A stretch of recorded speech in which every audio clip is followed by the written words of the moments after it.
Welcome to Horrifyingly Done Quick Movie Reviews. In this episode, we're going to be talking about 2004 The Grudge. The Grudge stars Sarah Michelle Gellar. It is about a woman named Karen who moves to Japan with her fiancé/boyfriend. I don't remember, who cares. She works for an agency that deals in taking care of people in their home. Her boss tells her to go to a certain house after one of their caregivers is missing because she's only a substitute. Yoko, the usual housekeeper, is missing.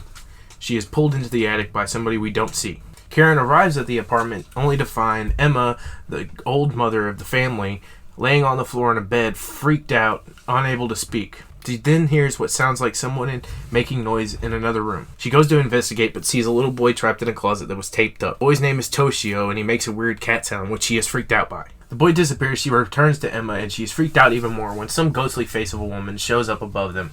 It cuts back to a flashback of the family arriving. Some dude with a giant nose, his wife Jennifer, and his mother Emma moved to Japan for a job.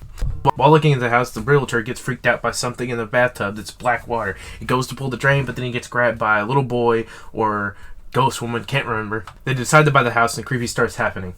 One night, the husband and wife are attacked by a ghost boy, Toshio. They go missing. Turns out, Nose Guy has a sister in town. He gets called upon to find them. Can't figure out where she's at. Turns out they are in the attic dead when the police arrive. Oh, I forgot to mention at the beginning of the movie, the professor, who was Independence Day actor, president, he disconnects from the match, if you know what I'm saying, because I don't want to say that on YouTube. Anyways, back to white family who couldn't mind their business, had to get involved with this ghost thing. The sister is at work. She gets chased by the ghost. Predictable jump scare number one.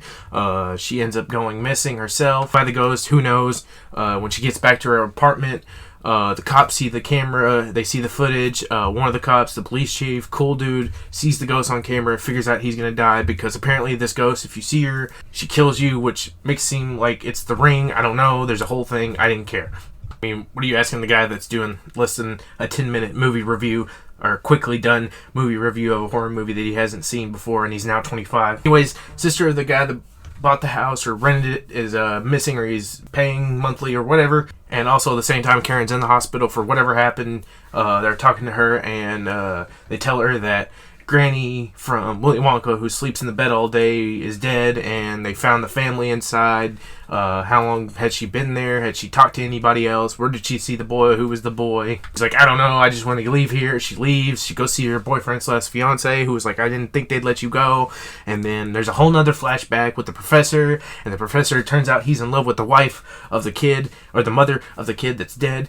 And her husband killed them both, and there was a whole thing, and she talks to the wife of the husband who, he wasn't talking to her, he barely knew her, but the husband got jealous because she loved him and wrote notes about him, and it was a whole thing, jealous much. There's a lot of flashbacks, it's like a cutaway from Family Guy every 5 seconds. Do you remember that time that, whatever, Karen comes home after her boss, the guy that looks like Quentin Tarantino is in Spider-Man, I do guy, and he's dead. Also, they never found the body of Yoko, but then the guy gets killed by Yoko, I think. I don't know.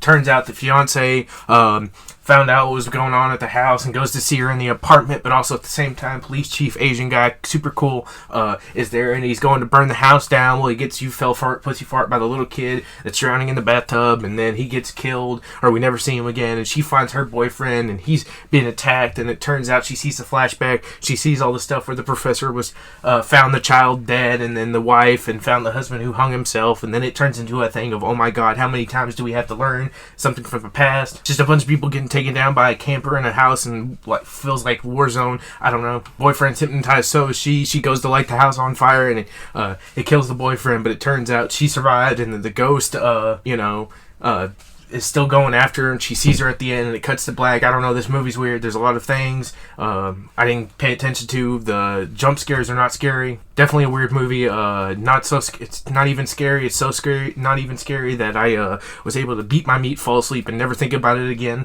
until making this review. Yeah, predictable, scary jump scares, all that good jazz. Definitely would watch again. 10 out of 10. Thank you. Bye.